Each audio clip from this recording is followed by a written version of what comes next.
السلام علیکم دوستانو، تاسو ټول ته د دې اونۍ بلاګ کې یو ځل بیا هم ښه راغلاست وایم. هیله ده چې تاسو ټول به روغ او جوړ یې.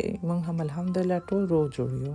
د دې اونۍ پای کې یو ځل بیا هم دعوت شوي وو. دا ځل زموږ د خپلوانو د زوی مبارکي محفل و، نو هلته تللو. سهار چې د خوبه راپاڅېدم نو زر مې سهار چای تیار کړ. د سهار چای کې مې لکه تل هماغه پراټې، هګۍ، د شیدو چای. دا ځل مې ماشومانو ته لږ سینډویچز هم جوړ کړي وو، لږه تازه میوه او ډونټس ول. د پراټو او دا نور شیانو ویډیوګانې به تاسو څو ځله زما په چینل کې لیدلې وي، نو همدې دپاره مې دا ځل ویډیو جوړه نه کړه چې تاسو ته هم خسته کنه نه شي. ورپسې نو لاړم، د کور سودا مې وکړله. په نورو ورځو کې ډېر وخت نه لرم چې مکمل سودا واخلم. نو عموما همدې د هفتې یا هم د شنبې په ورځ د کور سودا مکمله اخلو. دا چې ډېر وخت مې نه درلوده چې ماشوم دپاره ډالۍ کې یو څه نه څه واخلم، نو غوره مې وبلله چې پیسې ورته کېږدم چې په خپله خوښه ورته یو شی واخلي. بیا نو لکه څنګه مو چې مخکې پلان نیولی و چې د خوږو پر ځای خوراک کې یو څه ناڅه به جوړوو، نو همدې دپاره دا ځل ما کباب جوړ کړ. د چرګ د ورونو کباب ویډیو یو څه وخت مخکې ما شیر کړی و، ول دا چې د بعضې تخنیکي مشکلاتو له وجې صحیح اپلوډ شوی نه و، او بل دا چې تر څو زما ورته پام شو نو ما هغه ویډیو وخته پاک کړې وه. نو دلته به تاسو سره بیا یو تفصیلي ویډیو شریکه کړم. د دې دپاره مې اول 3 کیلو د چرګې غوښه واخیستله، پوستکي مې ترې لرې کړل او بیا مې پاک ومینځل او پرې مې ښودل چې اوبه بیخي ترې لاړې شي.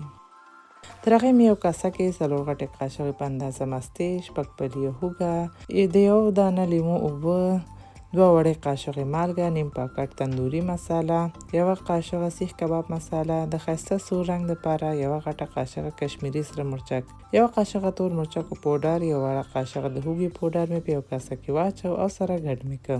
کله ناکله زه پکې 1 قاشقه روب یا کیچپ هم اچوم، او مسالو کې فقط تندوري مساله.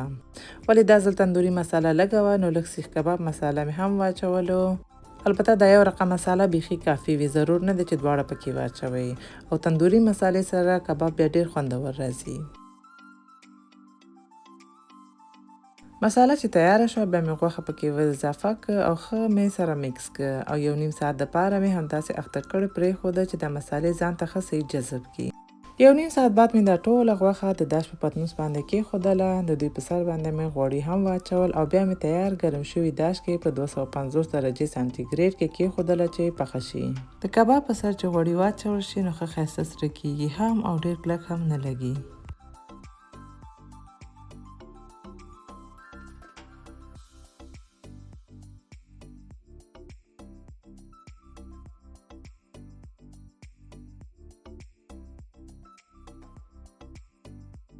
غوښه چې یوې خوا نه لږه پخه شوه بیا مې په بل اړخ واړوله چې بل خوا نه هم سره شي.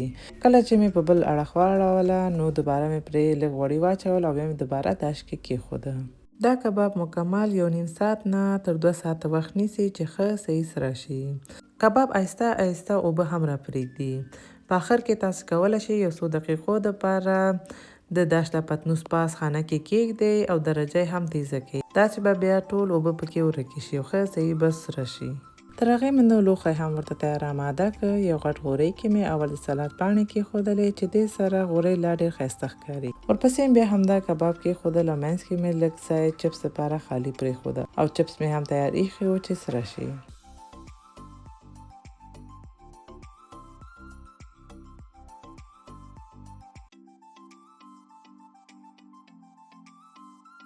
چپس چې سره شو نو دا مې هم په دې لوښي کې واچول. د لوښي زینت دپاره مې یو څو ټوټې د لیمو، پیاز، واړه رومیان، ویلنی د کباب په دې لوښي کې کېښوده. په آخر کې مې د دوی په سر لږ سماق هم واچولو.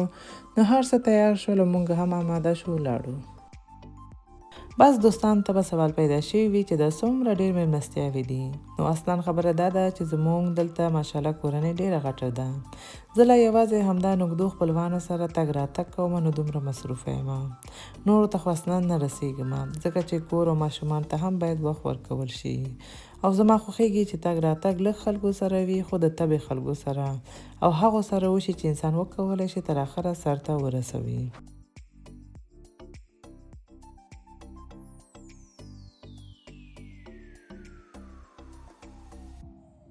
هلته چې لاړو نو هر څه تیار آماده و، هغوی هم ډېر خوندور خواړه جوړ کړي وو. دوی کور ته چې موږ همیشه ځو نو ډېر په مینه محبت او ورین تندي زموږ استقبال کوي.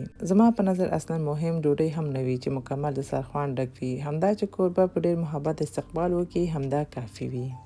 نو همدې دپاره زموږ هم هلته ډېر ساعت تېر شو او همیشه مو ډېر ساعت تېرېږي. همدې سره نو دا وړوکی ولاګ هم پای ته ورسېده. هیله ده چې دا ولاګ مو هم خوښه شوی وي. که مو خوښه شوي نو لایک یې کړئ، خپل دوستانو سره شریک کړئ. که زما چینل مو تر اوسه سبسکرایب کړی نه وي نو سبسکرایب هم کړئ. تاسو ټولو ته ښه وخت غواړم. په ځان ډېر خیال ساتئ. الله پامان.